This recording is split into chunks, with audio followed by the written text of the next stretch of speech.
Well, today isn't too bad of a day out here, I guess. Slight spring rain and pretty mild temperature, at least for this time of the year. I thought I'd get on here today. Uh, I'm got a little out of breath. I thought maybe I would tell you about how people, the older generation like me, came to be somewhat of a philosopher of sorts, but at least historians of some kind. A lot of things happened in our lifetime. I was born during World War II, and when I was very young, before I could even remember, I had been in quite a few states. And reason being, my mother had moved to down to the Florida, the Keys area down there, because my dad was in the Navy, and it was convenient so that when he was in port, she could see him. And of course, I don't remember back that far because I was a baby back then. And then we eventually, after my father got out of the service, we ended up, actually, we were living with relatives. And I do remember when I was 2 years old, believe it or not. And we lived in a teardrop trailer and used an outhouse. And it was in the backyard of my dad's sister and her husband. And just to let you know, the yard was big. It's probably well over an acre. It was a full block long and double lot wide. So it was probably essentially 4 lots. Maybe it was more like 6, because like I say, it was a block long. And it had a little spring stream running through it, very small. And the teardrop was one that they had used while they were building their house. And when we moved there, their house was not 100% complete. The basement was block, regular building blocks, and they lived in it until they could get the top finished, and the top wasn't 100% when we were there. And then we lived with my dad's mother, one of my grandmothers. And then before school had started, for me, we had moved to my other grandmother, my mom's mom. And it was just a very small house, and there was no plumbing there. Now, while we lived in my dad's mother's house, it had everything. I mean, it was in town and 2-story home and all the amenities. I mean, then we weren't too far from a pretty good sized river. And I mean, it was pretty ideal. When we moved into the home that my other grandmother had, it was just a 3-room home. And today you would say it's just a shack. But to us, it really was a home. And but I wanted you to understand, when you get to my age, how you feel about things, the world, if you will. And a lot of times I do have a smile on my face. I was brought up to be looking at the brighter side of life and not be down all the time. And I have my down moments just like anybody else. And the lines you see on my face, those are reminders of the paths I've had to travel throughout my lifetime. So when I look in the mirror and I see all these wrinkles and, square up my face, I've got all that. And the wrinkles on, obviously, look at, my neckline. They represent the different memories or paths, if you will, when I look in there and I think back those 80 years, of which actually I can remember about 78 of them, but I can't remember all the way back to my birth, obviously. And every era had a story, just before I started school and then getting into school. And I remember my first teacher, her name was Mrs. Paulus. And I remember the car she drove. It was in 1950 Chevrolet 2-door. And it was identical to one that my dad had bought just not too much after that. So when I look back at those days, well, maybe it was an earlier Chevy even than that. Now that I think about it, it probably was. It might have been a 49. It was not a fastback, but it was, you know, the kind of like a square coupe type. But let's put it this way: it was a lot of years ago. Oh, yeah. You know, there was a lot of good stories. I really loved it when I was young because, you know, your mind is open to everything. And it's also a world of opportunity for any child. And no worries in real terms. You know, the parents take the brunt of the worries. They're the ones that have to worry about things. And I do remember when my mother, well, I had a little sister was born when I was 2 years old. And she had weak lungs and passed away after a few days. And it was a sad time for my mother for a long time. And, you know, we're not talking about a few weeks or a few months. It was like quite a bit longer than that. And it did bother her till the day that she joined the Lord. You know, my mom missed that little child, and she'd always wanted a girl. And she ended up with us, the 4 boys, 3 of us, which were raised in the first 21 years they were married. And then another one came quite a bit later. I was 20 years old when my last brother was born, and already had a child and another one on the way. So, you know, that's how things went back then. My mother also had a brother that was 20 years older than her. And so there was nobody thought too much about the difference in ages between children at that time. Whatever happened, happened. That was the circumstances that you lived in. Now, back there, I think it's probably one of the last generations that could live and let live. And part of what I mean there is that we weren't quite as apt to give somebody a bad problem or get involved in lawsuits or using a keyboard if we were mad at somebody. If we were mad, we went right and then we looked at them eye to eye and had it out. As you can see, I'm looking at my keyboard down here, and that's why it looks like I'm not paying attention to you. But I can assure you that I am talking to you even though I'm down here. It's just where I've got my camera offset over here. It has a little better quality, and I didn't know if it hurts at all to have it. I guess I can find a way to mount it over here. It's just you'd have to see where I'm sitting to understand why it's sitting where it is. And we'll get by with it for now. But as I said, the wrinkles represent the different stories in my life, the paths that I chose, and they readily show on my face. And it doesn't bother me in the least because you see the aging process is very slow.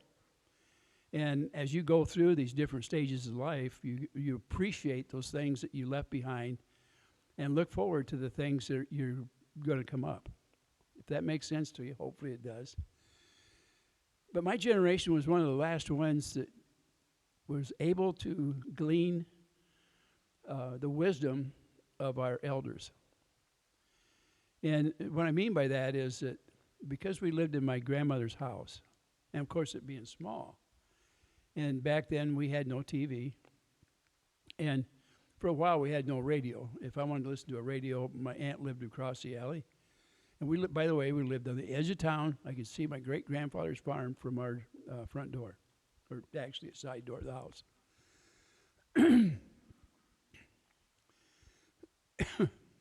But my aunt had one, and so if we wanted to hear something, a lot of times we'd go over there and listen to her radio. She was a nice woman. She was up there in age, and my grandmother and her conversed every single day. And they worked together. They worked in a laundry. They operated 2 mangles, and they operated a large one between the 2 of them for sheets.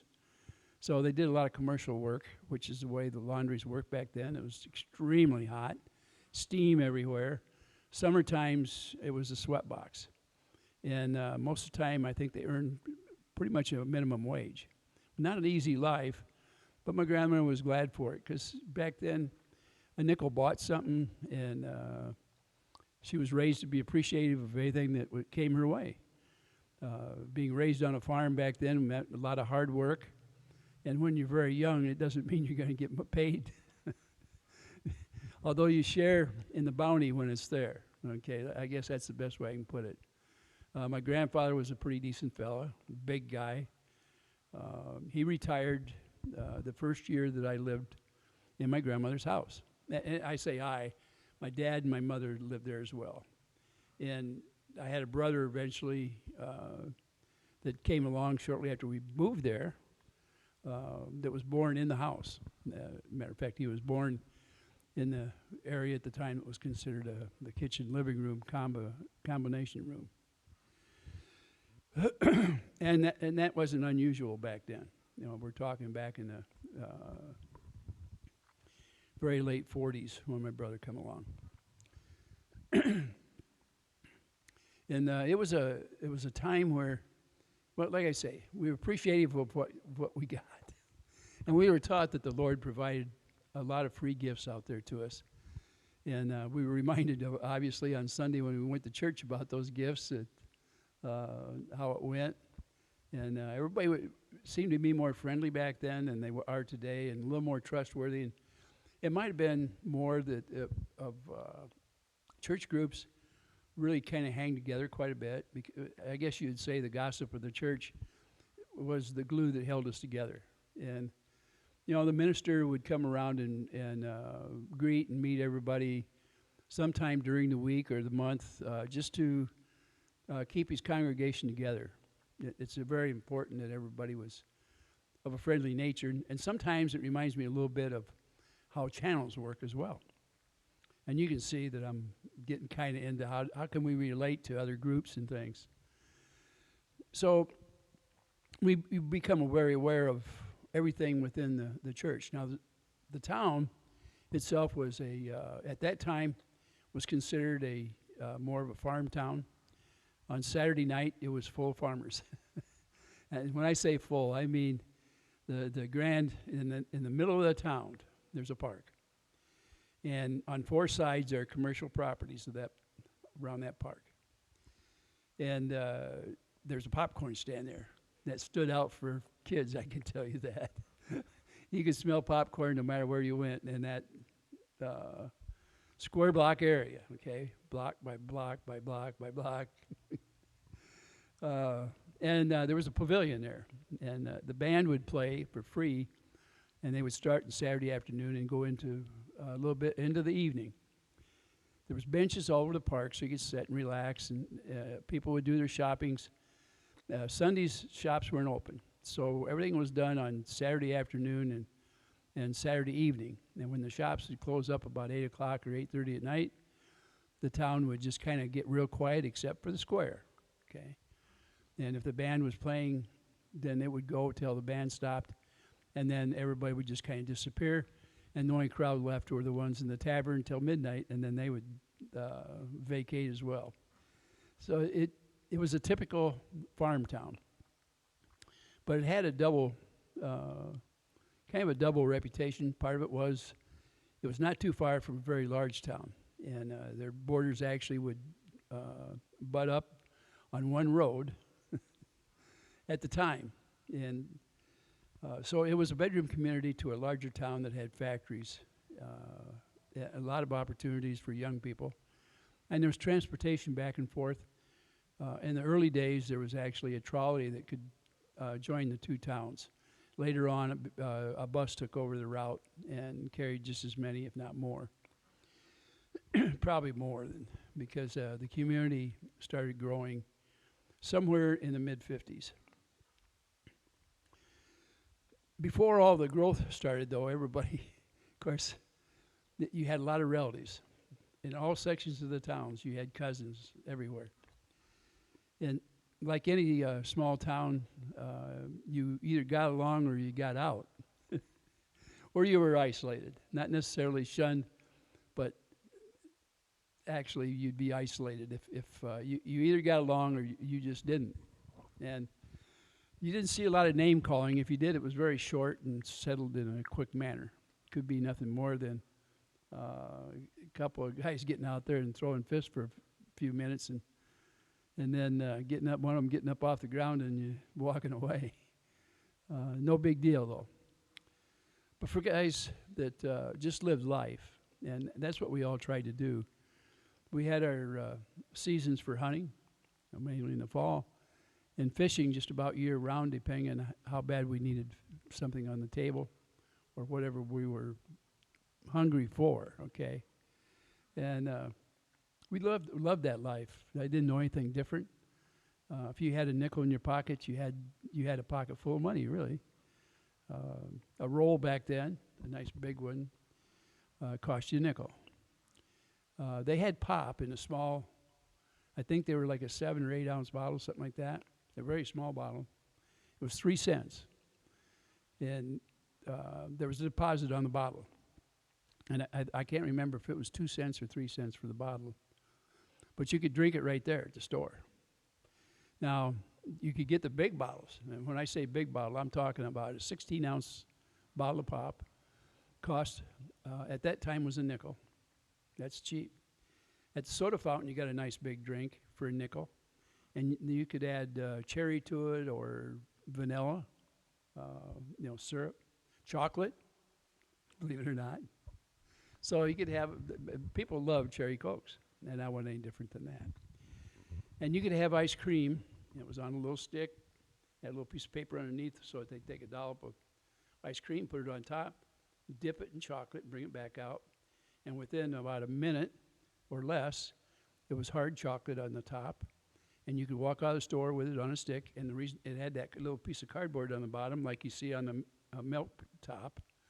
And you guys don't probably remember that because you had to go way back in the 50s when it finally stopped having milk in a glass bottle delivered to your door. But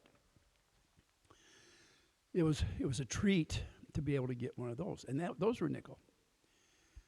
And it was possible to get a double up if you wanted to double up, but I don't remember too many people doing that. Like I say, if you had a nickel in your pocket, that was a lot. That city park I talked about, we had all kinds of different entertainment up there, besides the bands. If there was a circus in town or a carnival of some kind, it would be done out of the park up there. And you might have a couple of them a year. It wasn't just something where it was once a year. We actually were able to enjoy it a little more often than that sometimes. Very small operations, though. And they might block off 1 or 2 streets for it, so that the main drag they wouldn't. But the side streets there, they would block it off for that. Oh, let's see, what else can I tell you about those early days? I know I told you about the stories because when I look in the mirror to the lines on my face, and each one of them represents something within my life. And even though a lot of people don't appreciate the lines in their face because the mark of time is on your face. That's what those are. And some people don't like to age. But if you enjoy everything along the line and you don't look at it from that perspective, it's earned. I know. It really is. You've earned that. You appreciated the gifts that were given to you. The sunshine out there takes its toll on your face. But in reality, is it really taking its toll, or is it a reminder of what stage of life you're in? The life itself is a big circle, and you're part of that. And you can appreciate moving the distance if you like all the phases that you've been in. And I don't have any that I can say were terrible. I've had things happen that I didn't like, but that didn't mean I couldn't go on to something that I did like. And if it came to a list of likes and dislikes, the one for likes would overwhelm the dislikes. When I get up in the morning, and even though I may have some aches and pains, I'm thankful that the Lord has given me an extra day. I can turn around and I can look at my wife and smile, because a lot of the reason I'm still here probably is because of the love my wife and I have for each other. Life is that way. If you have something to live for, you're going to be so happy. And I think that's probably why maybe the Lord made Eve for Adam, was so that you can have somebody to share things with. You know, one of the emptiest and most lonesome times in your life can be just before you fall asleep, and you have nobody to talk to during that process. It would be tough. Now, I've always had somebody somewhere near me, but a life partner is so much more. And a man and wife that truly love each other become as one. And as that, you are equal with each other. You become that one. You are it. It is a nice feeling. All right, let's get back to this growing older. Now, part of growing older is, believe it or not, a lot of people will get bigger.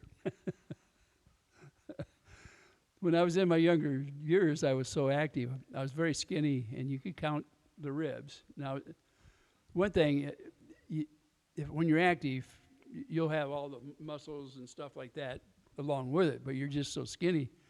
They used to kid me about being able to count my ribs when I was young. But by the time you hit 40, you slow down quite a bit, even though you don't realize that you do. And you start gaining weight.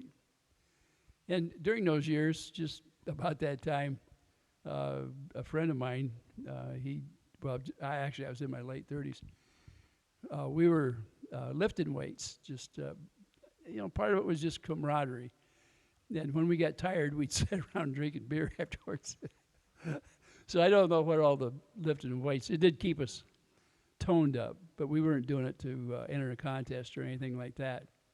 It was just a way of getting together and having a little bit of fun is all. And this one guy had his basement set up as a gym. And so we had all the different exercises down there to do. We didn't get bored. And we did it once or twice a week just to, like I say, we got together. We had a lot of things in common. And it was nice. And our families didn't mind it. They're probably happy to get us out of the house for a few minutes. But so life goes, huh? Now, a lot of the wrinkles and maybe the gray hair can be caused during the stages of raising children as well. Now, when we stop being a child, that's when the worries begin. And for me, 2 weeks after I turned 17, I was in the military. I had quit school and decided I wanted no more part of the educational process, and was ready to see the world. And I actually did have my, what would be considered a GED, way before the kids I went to school with. It was in my hands, okay? And I've never been sorry that I quit.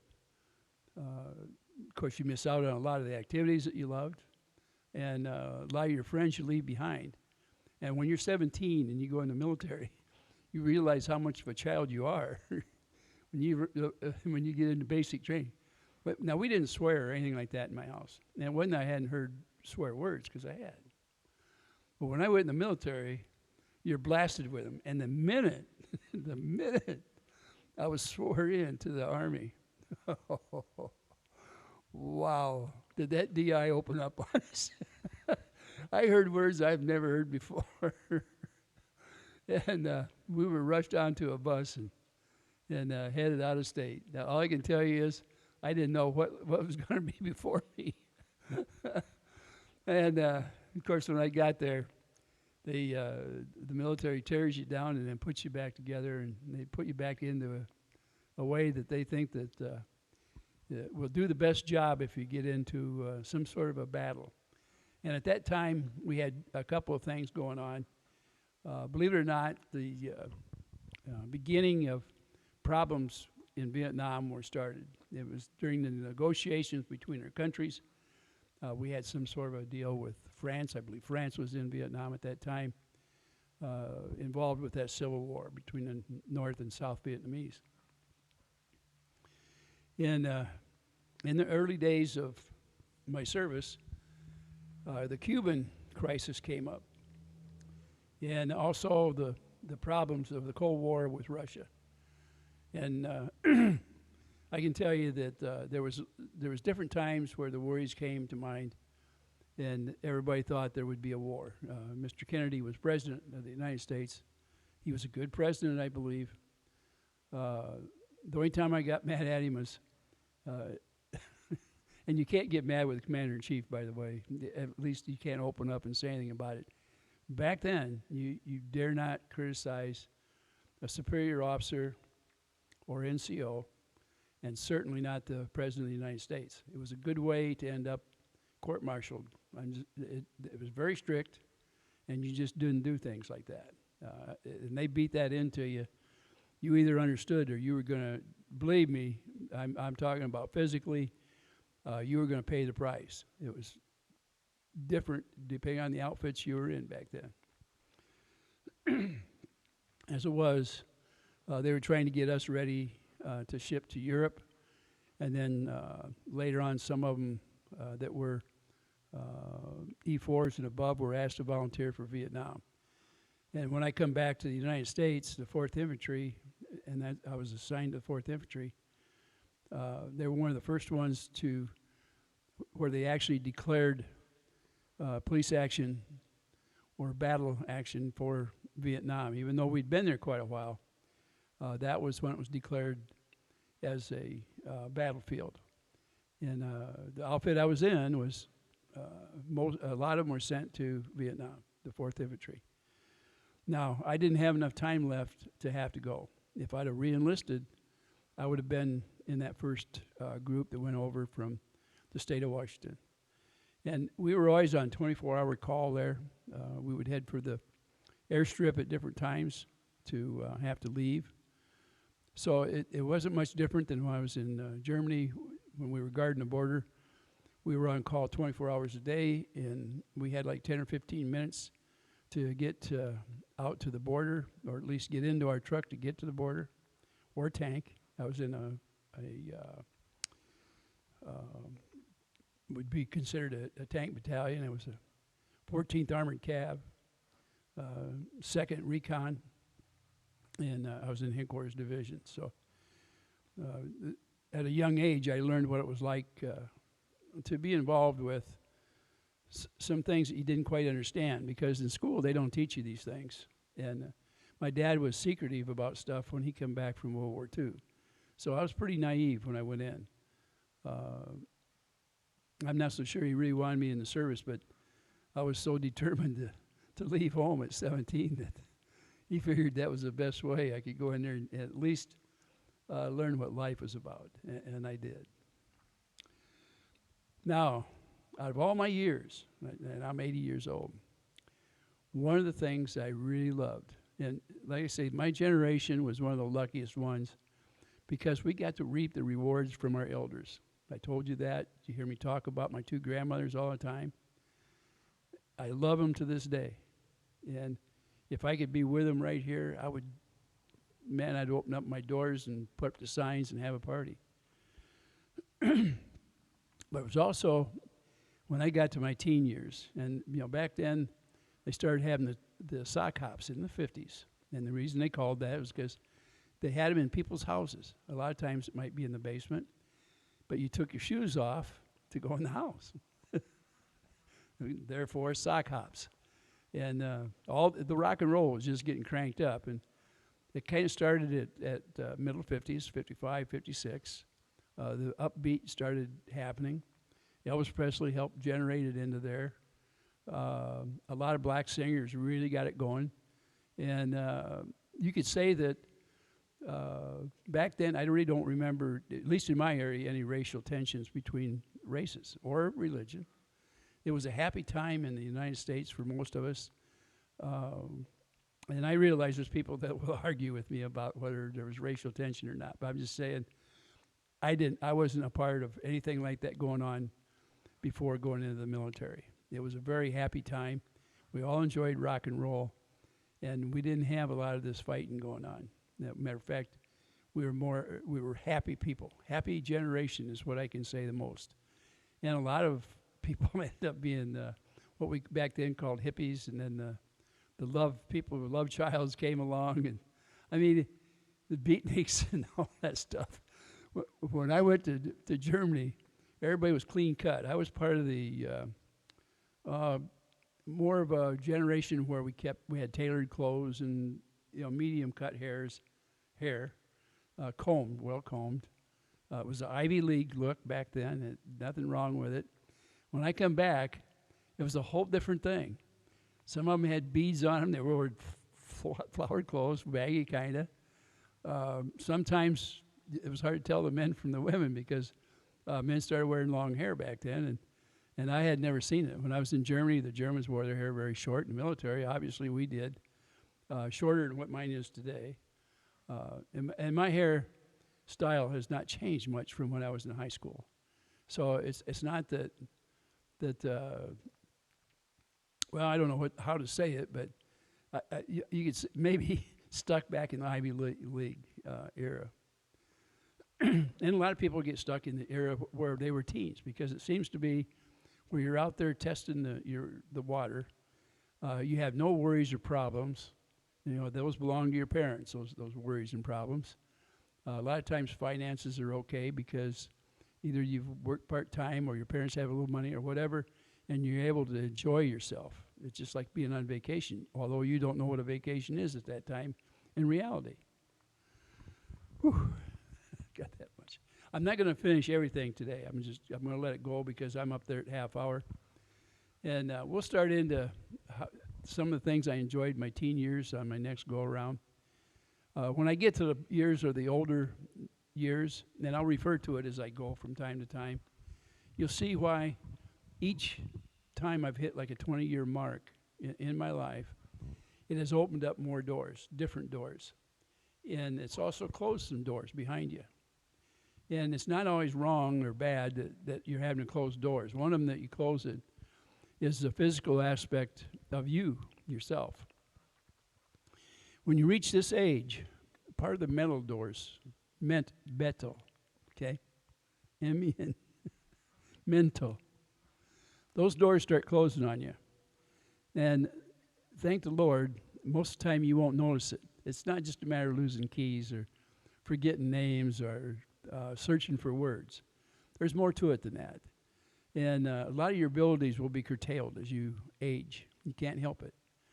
But along with that, I want you to think this way. When I was young, I loved the older people. Reason was, stories came from there. And we didn't have anything else for entertainment as far as TV and things like that. We didn't have that. And so that was our entertainment. And because some people, when they get up there, the age I am, mentally, they start turning back into reality of a child. Because the world becomes kind of a new place. Things are moving very fast for you. And you can relate to very young children. You just can. And part of that is, I have a neighbor. He's the same age as what my kids are, him and his wife. And they're raising one of their grandchildren. And, they've had him since he was born. Very nice kid. And him and I are good friends. He lives in the yard next. I'm over here. I'm one of the older people around here. And he's always out there, hi, Ray. And he'll run over to we have a fence out here. He'll run over to the fence. He puts his hands up through there. Always wants to touch hands. That he's just one of those kids. And he'll have his grandfather hold him up to the top of the fence sometimes. And I've been over there for his birthday a couple times. He's just a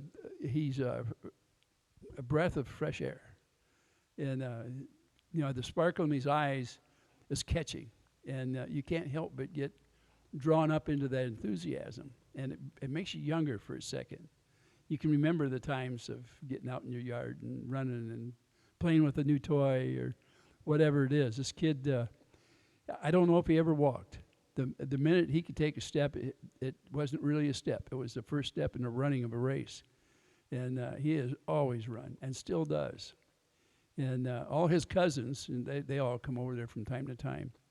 And so he's got plenty of other kids to play with. His life almost reminds me of how I felt when I was young, when you get to a certain age and you meet other children, and the whole world opens up for you. And he's just a bright kid.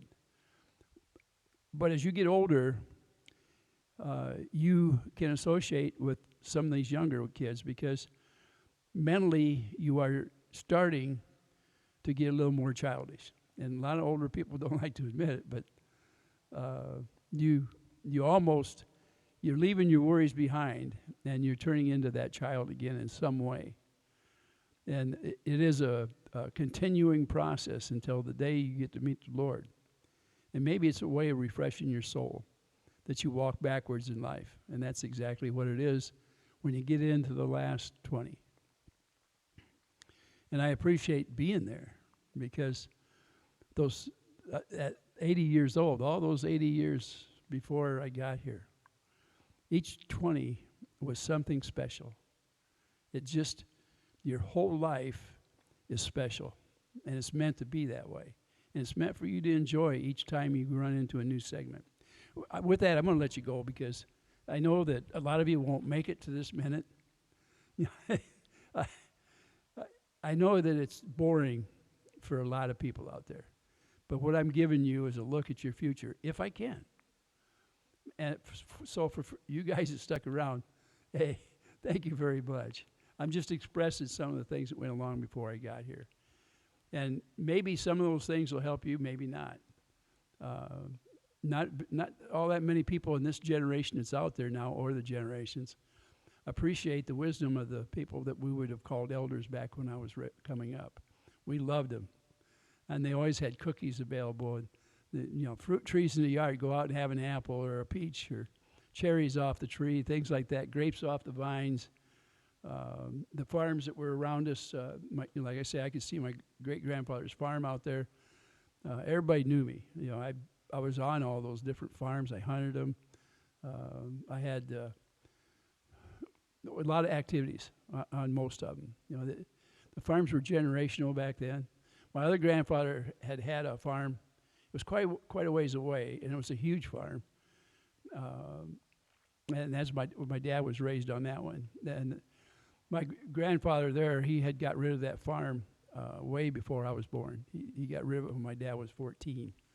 So back in some tough times when my dad was 14, they were suffering from the Depression era, and it caused a lot of problems and upheavals. My other grandfather, the one that lived near us, had a smaller farm, and his kids, mostly girls, he had 4 girls and a boy, worked hard and diligently on the farm, and so there was plenty of farm hands. Your kids are your farm hands. They all had good outlooks as to where they were going, where they were headed. All of them were pretty much successes. It's a little tougher to have that same success today, because there are a lot more things to drive you off that path, that good path. And we'll talk about that later. So with that, I'm going to let you go, and I really appreciate, like I say, I appreciate those of you that stuck around to listen this far. I'll try to pick up back again and give you some of the ups and downs in the teen life, but graduating into that next 20 years after I got out of service and what it meant in raising children. And hopefully it won't take as long, because I know you guys don't like to stick around this long. So with that, I'm going to let you go. Have a great day, and shout out to all of you out there. I don't want to name everybody individually, because if I leave somebody out, you're going to feel bad. And I don't want anybody out there feeling bad. So there you are. See you on Lisa's tonight. Hopefully she'll be up and running. Tori will probably be on there earlier. So go on over there to her channel. Get swamped. To Robbie out there, see what he's up to. And I did notice Super Dave was up and going with Guapo the other day. And it looked like they were having a good time, and kudos to them. They're up and running, and that's a look at the youth when I look back. And they're into the second 20 of what I'll be talking about. So see everybody later. You have a good day.